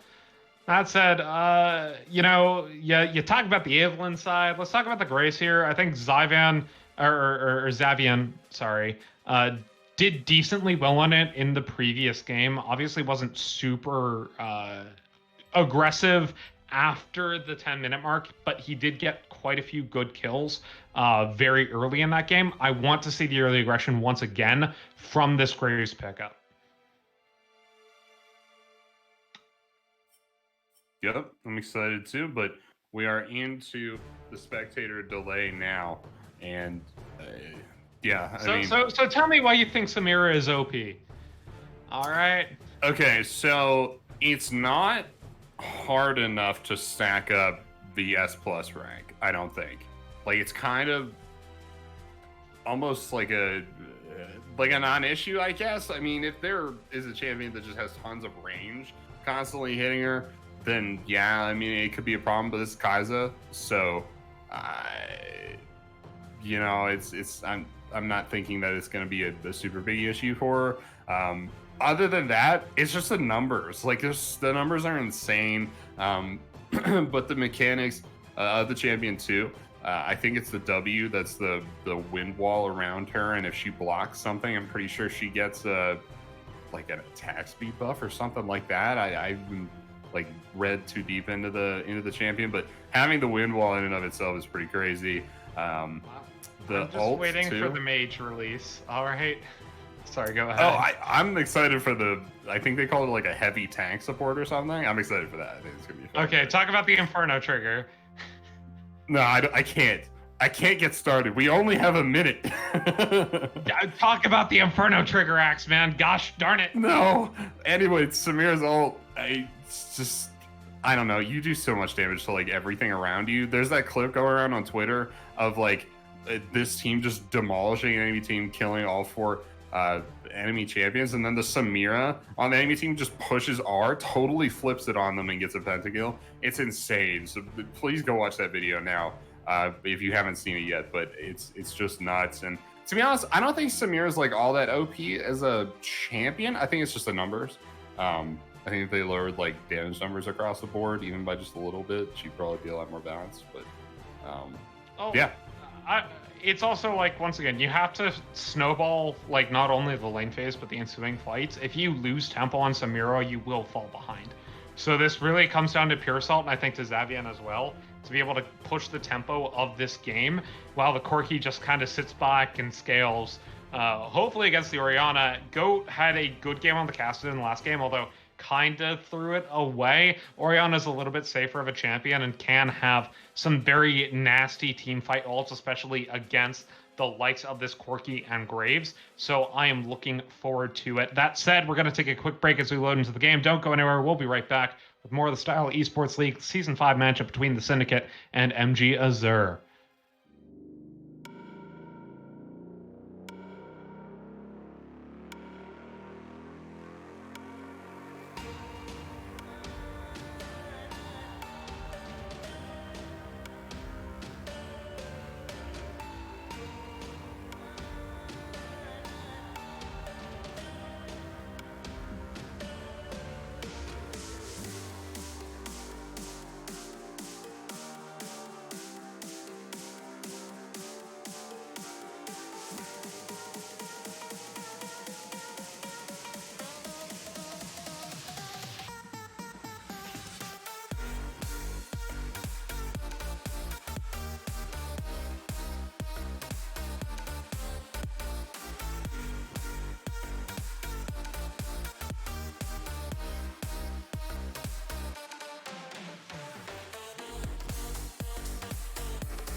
Ladies and gentlemen, boys and girls, and beasts of all ages, welcome back to the Style Esports League Season 5 matchup between the Syndicate and MG Azure. My name is Fennec, joined on the desk today by the lovely Axeman87. We see a 5-point start from both of these teams, and the Syndicate looking to close out a 2-0 sweep against the favored MG Azure at the moment. Looking strong after the game number 1. Pure Salt put on a snowballer after that great performance on the Kai'Sa last game. How are we feeling about that one? My man in the booth. Mixed feelings. It was back and forth, right? On one hand, we were kind of like, Goat is unstoppable. Then he got stopped. There was some awkwardness there. And then all of a sudden, it was Pure Salt that was unstoppable on the Kai'Sa, just killing the game. And yeah, I don't know. It was a lot of fun to watch. There were a lot of great plays. I think Pure Salt was insane on Kai'Sa. I'm very interested to see how he does on Samira, who is just in my mind a better champion, and also just I don't want to say like more mechanical. Like I guess technically yeah, but But also just like into an enemy champion She's that a is also lot more mechanical. flashier. She's a lot flashier, especially with the likes of Blade Roll. Like, you can make a lot of things. Definitely. A lot of things very difficult. And Blade Roll, once again, like, only works against enemy projectiles. It does not work against, or it says enemy missiles, which means any homing projectile, right? And not against auto attacks of the melee variety. So if we see tomorrow potentially get onto Pure Assault in a fight, Samira has a lot harder a time dealing with them. That said, Levi going to be a little bit slower on the clear than Xavian, just due to the nature of the Evelynn here. Xavian should be able to get... I am eating my words. Xavian's actually not having a great time on his first couple camps. Should be even 3 camps as the buff Grunt comes in for the Grace and the full clear from Levi in the bot side. Yeah, your issue here is that Evelyn's just taking small camps and Xavian's going buff to Gromp. And that is a little bit harder for him, but it gives him a ton more experience and gold. And if he rolls this directly into a topside gank, which I think he should, given the positioning of the top laners here, it's going to be pretty potent. They start fighting. I want to see Xavi moving top, man.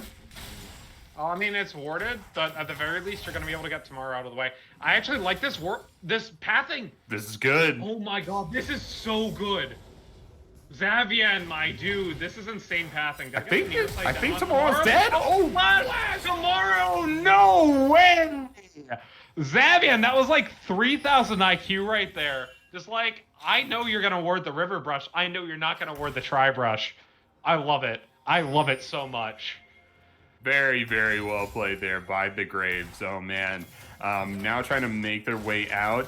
As in that time, Levi's completed a complete full clear tomorrow. Looking for Xavian now.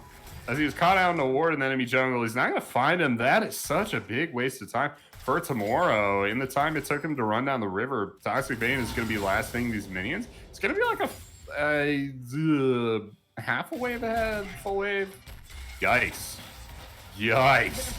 Be careful though with how he takes these trades. Has to make sure he saves the Spirit's Refuge for when the set hits Knuckle Down. Obviously what you do there is you go ahead QW when you see the Knuckle Down proc, and then he can't actually hit you with the Face Breaker while you're in Spirit Refuge, because it counts as an on-hit effect, or what have you. So feels nice, and obviously you save the dash for when you see the Haymaker come out. Now Toxic Bane's level 4, he has all the abilities. It should be an easy matchup for him. And as you said, Tomorrow's very far behind in lane right now. He certainly is. Even at just experience, right? He's probably almost a full level behind, but it's both teleports used after some time. So none there. I don't think they'll be back up for the first dragon, so not that you would normally teleport to a first dragon play anyway, but it definitely won't be happening this game. Xavian on the bot side, Levi Pathy for top. Looking for some top side retribution, but this is surely going to mean Xavian just solos dragon here, right? Yeah, and Toxic Bane should also have level 6 if the skirmish breaks out, as he does have the level advantage on tomorrow. About half a level is what I see here. So Toxic Bane should be fairly safe against the Evelynn gank as well, so long as he holds on to the Shadow Dash appropriately. We see Corando getting away priority in the mid lane, though. It's Corki Oriana. Oh, here comes Samira, though, on a boat. And Toxic Bane getting ganked. He's fine. Didn't even have a flash to burn. Didn't need it. Yeah, I think he just taunts out of there, and he's just fine. But I guess no dragon at the end of the day from Xavian. It's a little surprising, but I don't think he was necessarily aware of waiting for the wave prio bot. Yeah, he wasn't aware Levi was about to gank top, but I think he had reset by the time Levi showed. So unfortunate, but you know, it is what it is. Now they're going for dragon now. That said, Toxic Bane doesn't seem to be super versed on this matchup here. When I saw that Haymaker, he didn't go for the taunt QW that you can go for. I mean, obviously he was towards the edge of it, so maybe he decided against it. But it's one of those things where in this matchup, like you see the Haymaker wind up, you just go for the EQW onto him, and it's kind of counterintuitive going towards him, but you're going to end up behind. And we saw there, without the Shadow Dash up, he just takes a face full from that Haymaker. Tomorrow not doing so hot in the lane, but doing a decent job at keeping Toxic Vayne from snowballing any sort of lead. We should see a team start from the Shen this game as well with that longsword. So I'm excited to see how Toxic Vayne plays this one with the split push. We see the early BF sword come out from Pure Salt, probably going to be towards that Bloodthirster as we mentioned. And, early game. Yep, early game indeed. And surprisingly, not a lot of fireworks in the bot lane. We've been saying that would be the most interesting. Seems like they're kind of at a standstill. Oh, that taunt feels so bad. Showstopper back. Oh, what? So, you know how I said Toxic Vayne didn't look super versed in the matchup here? That's why. I said Zybian's already here. Gonna stop tomorrow from going back on a Toxic Vayne, but that is... I feel like Toxic Vayne's just not versed in the matchup. That's the only reason that like you end up losing those types of trades and nearly dying there. For sure. It is now Levi clearing the vision away from the Dragon Pit. Maybe he'll get the next one off of that, but methinks probably not. Mid lane, Karando overextends. Levi looking for it. Levi has the ability to, before Keith just gonna Valkyrie away, takes the flash to avoid getting charmed. So the flash is down for Karando. He can back and grab package though and get the extra movement speed from that. As package should be available now about. And Pure Salt pushed it on the bottom side of the map. Has a slight CS lead, only about half a wave though. Or I should say only about a full wave though, so nothing too insurmountable quite yet from Boat. Interesting to see no kill pressure though, going on to the Samira. You really want to get these early kills just like you do on the Draven. With Levi coming down here, nice hook lands onto the support. Very good hook. He should be able to make his way out with Battle Trance though. And once again, Battle Trance, a nice way out of the Kaiser projectiles, but he supports the flash out of the way as he was ignited up. And Levi, teleport channel. Here comes the TP play though, and here comes Karando. He has the package flash out of the way from outplay. He wants to be able to use the package to knock up the grand entrance. Levi down super low, and Pure Salt picks up the kill. That looked so dicey, but they're able to get the kill onto the Samira. +1 rank to her.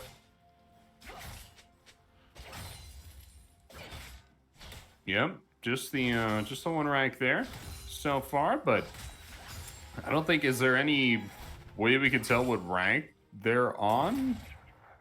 In Spectator? I'm actually not sure.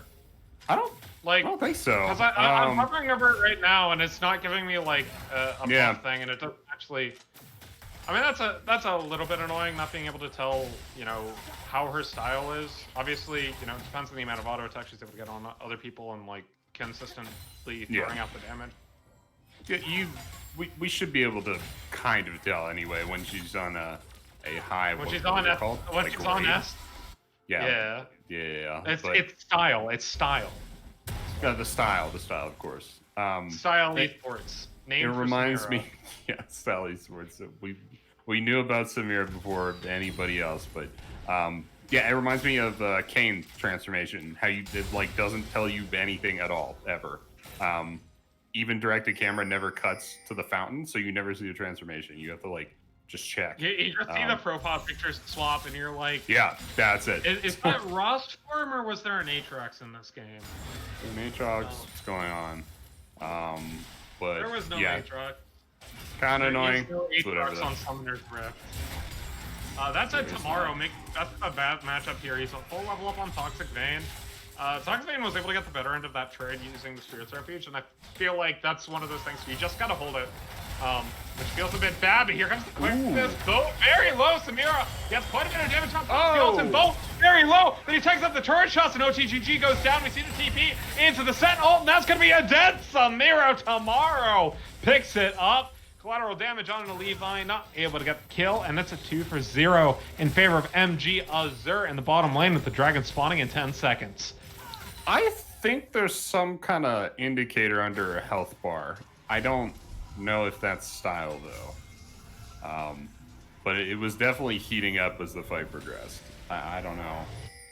Maybe that's like ammo or something for her gun. I don't know how Samira works, guys. I didn't read the patch notes. I'm just out here. Wow. I'm out here guessing, man. I'm out here for real. You know, I figured I would just figure it out, and I'm figuring it out in real time. But Grando and what's the LS patch notes rundown? Until a couple weeks ago, I did not know who LS was, and I was very scared to ask people, and people got really angry at me for asking. So what I should say is that play should have gone for a dragon for MG Azure. They backed off, and the Syndicate took over and just took the dragon. They're now 2 dragons up with the Cloud Soul to gain this match. Samira obviously wants to be able to get the early dragon pressure. She's actually going for the IE start here, so not going for the traditional Draven build. Instead, going for the crit should scale a little bit better, but you still need to snowball your fights at the very least. We're not to the team fight stage of the game quite yet, and MG Go currently sitting on 500 gold lead in the mid lane. Gonna be a scary Orianna very soon. Ooh, Levi might be out here. Yeah. Goats around, command protect. Outplay might be looking for the engage on Blitzcrank, but decides against it.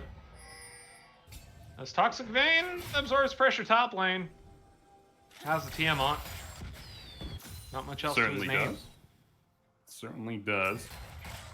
Things slowing down on Summoner's Rift as they approach the mid game. Slowing the tempo only benefits the set in the top, or only benefits Azure, I should say. Just like, because you have Kai'Sa, you have Orianna scaling. Yes, you're up against Corki scaling, but like, you have to deal with a late game set, Kai'Sa and Orianna, and your only scaling is Corki. It's much like the antithesis of what happened last game, where you had 2 scalers versus 1. It's just opposite teams, right? This can be very scary in this mid game.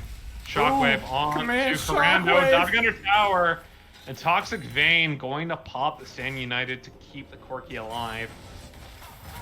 Flash use, OTGG with the grand entrance back in with the alternate. That's up play, going to go down. OTGG tanks up the turret shot, but he's saved by Pure Salt Summoner Heal. Will be well a played kill there. On to the Samira. Yeah, very good play, but Goat looking for the kill now. Oh man, it's not quite enough range out of the Orianna to be able to pull it off, and now it's tomorrow. It's all in. Oh, Levi's offside too. That's an ultimate out of the set. Looking for the charm, the flash, gets the charm, the Earth is coming through, gets the Q pull for the shield just in the nick of time, and Toxic Vein survives. Wow. That was a close one. Hey man, doesn't get much closer than that. But it's a Shen favorite matchup, by the way. Yeah, Shen's favorite matchup. Definitely. They use both ults to kill him there, and he still gets out. So, but yeah. But it's also super bad for Toxic Vein. Like, just in general, he should not be in that level of danger up against this set. And once again, it comes down to like being versed on your matchups, being able to, play ones that are advantageous to you, knowing why those matchups are advantageous. You see the Rift Herald being taken by MG Azure. They should be able to grab this one without contest. Zyvian on the side, but Goat also in the wings. Yeah, that Rift Herald is just going to have to go down to Azure there. There's not really any map pressure up in the top side of the map because of that void the Toxic Vein is leaving. And, it's looking like Levi's going to go for the repeat gank, and Toxic Vein doesn't have any cooldowns. He doesn't have the summoners, so. Yeah, but standing on a ward, though. As standing on a ward, it's like, maybe not. I mean, Toxic Vein does have the Ninja Tabi, which is good against the set, but like Evelyn still is going to be an issue. Especially against this column, I almost would have suggested the Mercury or the Mercury Tress. I almost want to say Mercurial Scimitar. Dang it.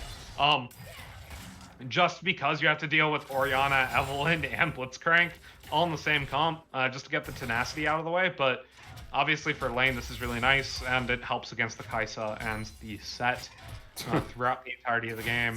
Somebody in chat said that Eve doesn't get seen by wards? Question mark. I don't know what we're doing anymore, Fennec. I think maybe cloaked, she's not seen by wards. If she's not cloaked, she is seen by wards. Simple.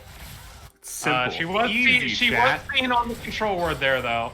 A nice top from the Shen. Back into the Showstopper, though, and Tomorrow just dodges out all the turret damage. Yep. Yeah, not going to take too much damage from the trade at all, but Toxic Vein, much the opposite. So much damage there. And Tomorrow, he's looking for the Bork. Might look to pick up Berserker's Reese beforehand, but it's been kind of dicey, just right? Just go for the Bork here. You're 500 gold up. I think, yeah. So in the situation the wave is in right now, or like, bot side. Outplay. Ult into the hook. Back to the Captain Rain, and OTGG says goodbye to his life as the last caress did land. Is it just me or did the Blitzcrank ult kind of hide the hook animation?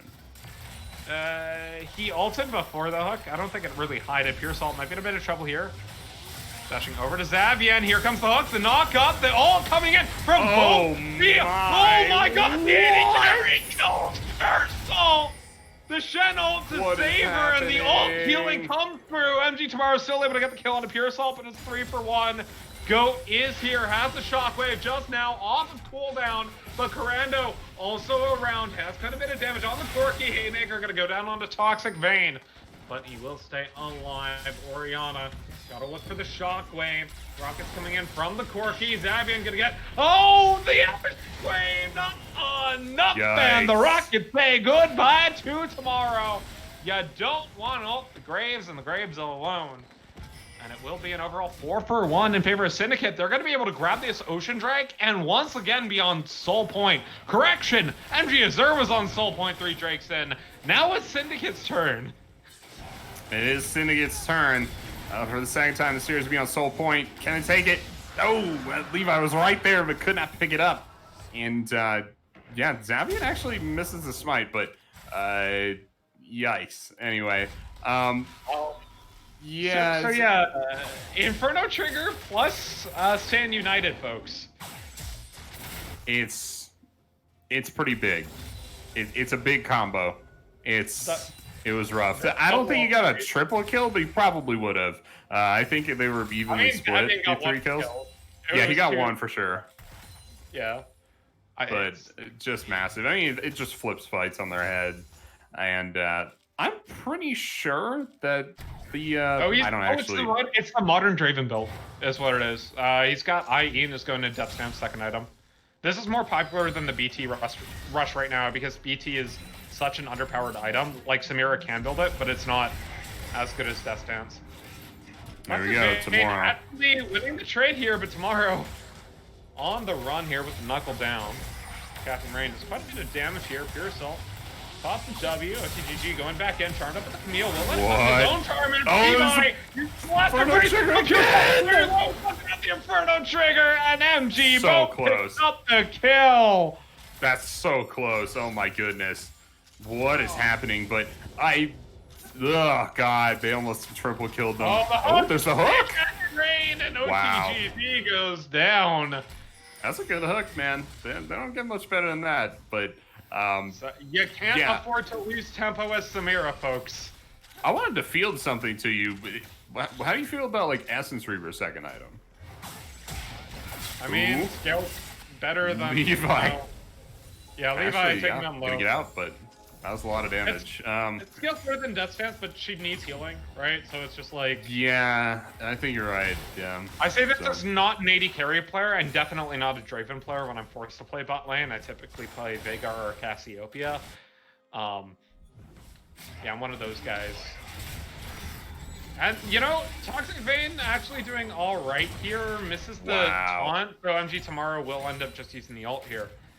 And with the rush onto the Titanic Hydra, it feels a little bit of a missed opportunity for Toxic Vein. I feel like you still want to go for the Sunfire after the Tiamat, but obviously I'm not this particular Shen in this particular matchup, so what do I know?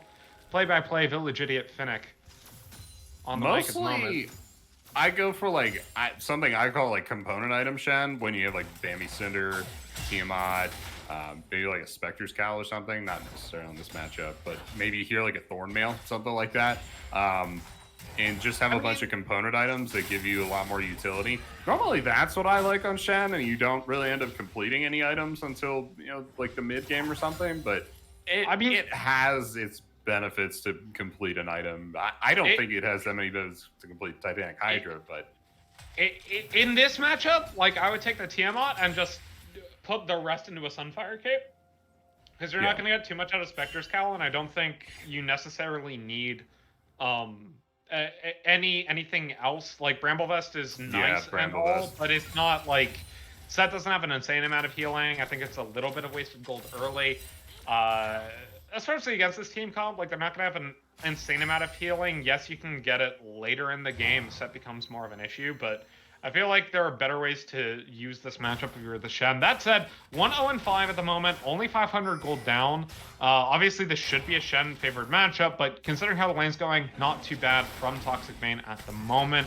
We see the Rift Herald has despawned as of a minute 45 seconds ago. We have a minute left on the Ocean Dragon as a charm will land back into the Shockwave, but Karando will flash out Toxic Vein. And he's Stand United as well. 50 seconds left on the Dragon, maybe a little bit early on that one.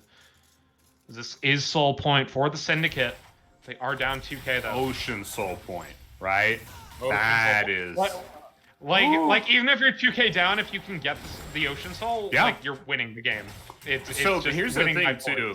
If they can get Ocean Soul, I think Pure Salt can pivot to Essence Reaver. I don't think you need the Death Stance, or maybe just build a Death Stance and like actually never die. But either or really, it really opens up so many avenues for him. Toxic Vein. This is gonna be lethal. Nah, he flashes out of the Shen. Like Tomorrow is just like abusing Toxic Vein at the moment.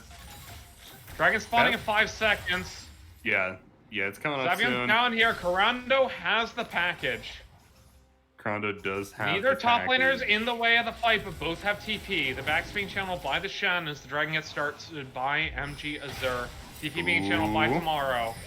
Toxic Vein has not channeled the TP yet. We see Tomorrow in the fight. This Dragon should end up melting. Corki has the package though. Looking for the special delivery. Zabian over the wall. Special delivery. He gets it. Outplay. Charmed up. And it will still go over to the Evelyn as the hook lands. But they were looking for more damage. Both. The next one to follow the shutdown lands. It's a 3-for-1. Tomorrow will be the next one as well. And Karando picks up the kill. 4-for-1. The Dragon goes over to Azure, but at the cost of almost everyone on the team. Pure Salt might end up trading his life in the game for flashing out of the way as Karando picks up the ace. 5-for-1 and Syndicate onto the Baron. They certainly are, as they kill the jungler last. That is probably worst case scenario. They have 30 seconds to take this Baron. They absolutely have enough time. Corki Baron take 2. Yep. And they're just shredding this thing. This is a 24 minutes, by the way, so it's not that late into the game. They're just dealing a lot of sustained damage. Now, they do miss out on Ocean Dragon. After winning that fight and Baron, I don't think it matters, but I don't know. I think if you're MG, they're already on a 4k gold swing, and that's going to increase. Like, it's so for sure. I still feel like if you're MG, you can't let them have Ocean Dragon. So I guess this is best case scenario for them, maybe, but it feels super bad, right? So I would like to point out there, the MVP of that fight was Karando with the special delivery. I almost cursed there. He just split the fight in 2. It was a lot of damage. Yeah. Perfectly placed package from the pompous pilot package delivery man. I just used package twice in my alliteration. I tried. Very nice. Very nice. I wouldn't call him pompous either. Superfluous package pilot. There's assonance in there somewhere. There you go. Yeah, there's some in there. There's some in there for sure. But Karando.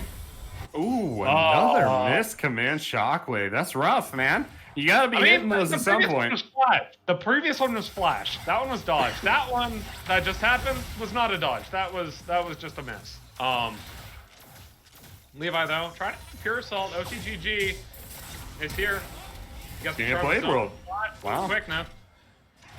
Yeah, I mean, you just got to do what it takes to save your AD carry there. Pure Assault, 5, 3, and 5, has the Death Stance, gonna sit on a crit cloak at the moment. As we see Tomorrow, popping the Haymaker, but losing out in the trades at the moment. This fight, quite a bit of a nasty ultimate. Turret goes down, Karando on the side of the fight, and Levi will just melt. Wow. Karando on Rampage. And Karando on the Corki, like, you know, we say Corki Oriana is a snooze fest matchup, but when either of them gets online, it is an exciting game. And Corki on 2 items, folks. About to be 3 with the IE on this next back as well. Save Ray, Phoenix, save Ray. Top side, Toxic Vein takes that outer turret and just starts marching it into the inner turret, but Tomorrow is here to put a stop to all that. See if they fight it out. I think Toxic Vein just takes the reset here. In fact, I think most of the Syndicate probably should. They picked up a lot of gold. You need to spend gold, right? When you get it in the late game. You can't keep chaining together fights. It's a minute 30 to the next dragon. IE completion on the Corki, and this will be the Essence Reaver from Pure Salt as well. So, you know, it is an Essence Reaver, just 3rd item instead of 2nd. I think when you already have the Caulfields, it's just like, you can go either, but I feel like the Death Stance just feels better. And, like, you're able to sustain through fights, and the key is sustaining through fights lets you stack your passive, right? And lets you snowball fights. For sure. It's a hot take. Buy an elixir for this fight. I think this fight is about to decide the game, so you should get an elixir for it. 50 seconds. Toxic Vein has ult. Neither jungler, or neither top laner, I should say, will have 2P. Toxic Vein getting better into these trades despite only having no armor items other than the boots. I spoke too soon there. Flying. Oh! Down Toxic Vein. Face breaker. And jump down lands. That is a top laner off the map as the dragon spawns. TP coming up shortly. Yeah. This will be a 4v5 around the pit. No package to speak of from Corando. Yikes. Any elixirs? I don't think so. No, he's sitting on the package. Never mind. I stand corrected. He has a special delivery. Yeah, he does, yeah. I'm still looking Dragon for advantage. elixirs. No elixirs, Phoenix. Shockwave lands, but Pure Salt able to get out of there, and another package lands on all 4 members. I can't believe it. Look at the too little, too late. Tomorrow will be deleted, and the ace comes through. Triple kill for Corando. You couldn't have asked for a more perfect special delivery, and the Ocean Soul goes over to the Syndicate. That's game, set, and match in my mind. Holy crap. I mean, how did they come back from that? I don't think you can. It's the Ocean Soul. It's Samira. That this has to be it. But oh God, like I'm trying to think of a path to victory here. Levi just deleting a couple of the carries, maybe, but there's 3 of them now, Finnick. I don't think it's possible. It ain't happening. It ain't happening. You have an Ocean Soul. You're up against an Ocean Soul in a 6k gold deficit at 30 minutes on a Corki that's 7-0-6. Like, holy moly, Corando. Just like, 2 packages to win the game. One of the better Corkis I've seen in the league so far this season, maybe even going back into last season as well. Xavian, much the same on Graves, and now Pure Salt, definitely the best Samira I've seen in the league so far. She's the only Samira. Hold up. I will say, I don't think this game was on the Samira pick. I think, yes, that that 3k bot side where Samira got a double kill and then one went to Xavian off of Toxic Vein Stand United and the Inferno trigger was really big. However, like, Corando, man, like, seriously, turns the most important fight of the game to gold swing from a deficit to an advantage, and then just securing that soul there. So well played on the Corki. He's on 4 items right now. And I think you really said it best when you said that Corando was like drawing a line in the enemy team and just drawing right through them and splitting the fight up. In that last fight over the Ocean Dragon that was actually denied. On the 4. He did it exactly the same. Like it was so perfect. It might even have been better because it hit all 4 from the get-go. It didn't separate them. It was physically on top of them. It was just gnarly. But after that, the damage just didn't stop, right? And all of that is magic damage, I think, from the package. And there was physical coming out of Pure Salt all of a sudden, and Xavian too. And you cannot stop that much hybrid damage. So Pure Salt might be getting picked here. Don't go back in! The dash! The dodge! The shockwave! Right back into the collateral damage. Charm lands from the Rakan. This could be it. Outplay the next one to fall. and they're going to look to end the game. That is all of their wave clear gone or at super low health. Levi on the backside can't do anything but watch. Yeah, the Syndicate 2-0 stunner. That game one was close until it wasn't. This game was never close. Actually, it was a little bit close, but like here, just absolute domination from the Syndicate all the way through. Picks up the kill onto Levi through use of the rockets, and the Syndicate gonna take the series 2-0. They improve to 1-1 overall match score as MG Azure get handed their second, or sorry. Hold on. No, MG Azure go down to 1-1. Excuse me, the Syndicate improved to 2-1 on the overall standings here. Well played to them. There we go. Yeah, absolutely. The Syndicate looking a lot better than they have last season anyway, and then so far this season too. So I think maybe Samira is what they needed here. That was pretty solid, but yeah, if you take guys away from Pure Salt, you're getting Samira. I don't know if that's better, but I think it's probably not. Corando 34 though, like game one, like okay, like he had good fights in the late game, right? Like as good as a Galio can get late game, but my man, that game just was wide open. Yep. Someone clip those two ults, save them for posterity, please, because Axeman, what do you make of this series? Ban Samira. I definitely agree. Corando is like the hyper tier here. Did he die? I don't think he did. No, he didn't. 9-0-7, most damage in the game, 23,000. Yeah, for sure. And I don't know. I don't think you should ban Corki in every game. I would ban Samira every game. Maybe you start banning Corki against the Syndicate though, because that was wild. That was disgusting. Man, the packages were really good. He was hitting the rockets from range too. And I don't think we really talked about that. Like max range rockets just in the back line all game long, all the team fights. It was like sickening what he was making happen with his Corki. And yeah, I mean, Pure Salt just played Samira effectively. Xavian was a monster Graves this series in both games. Just massive on the CS, but also on the ganks too. That early gank, the pathing onto the set, onto Tomorrow up on the top side, that was fantastic. It was very, very well played, but yeah, no, the Syndicate definitely earned this one, and yeah, I like to see it. I'm excited to see what we see from them going further into the season, because I don't know how often they're going to get these champions anymore. Yeah, Xavian, like 2 good performances on the Graves. This game, he was able to snowball a little bit harder than he was in the previous game. Last game was really kind of down to a couple misplays and punishes, which is good to go for Syndicate. But this game here, the early aggression, being able to secure first blood for himself and then able to kind of get Pure Salt and Corando both ahead, just really well played. But like, well, I can't, even after game 1 where Pure Salt popped off on the Kaisa, I can't help but give MVP to anyone but Corando this series. Yep, for sure. Yeah, I would definitely give it to Corando too. That was just insane. On Corki, rip my too, points, man. by the way. Rip my points. Teaches me right to bet against. Teaches me right to bet against Syndicate. Regardless, they improved to 2-1 overall. MG Azure going to go down 1-1. They have their 3rd game of the season tomorrow, if I'm not mistaken. So we'll see how they fare on that one. But I mean, Syndicate, what a story, man. Last season, as you said, didn't look so hot. This season looks to be jockeying themselves up towards the top half of the division at the very least.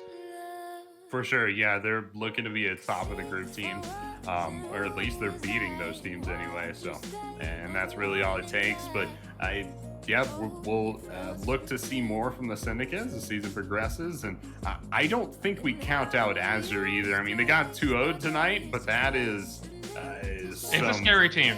It's some results-based analysis, and I do not like that. I think Azure is very good here, and it was just a couple things that really got to him.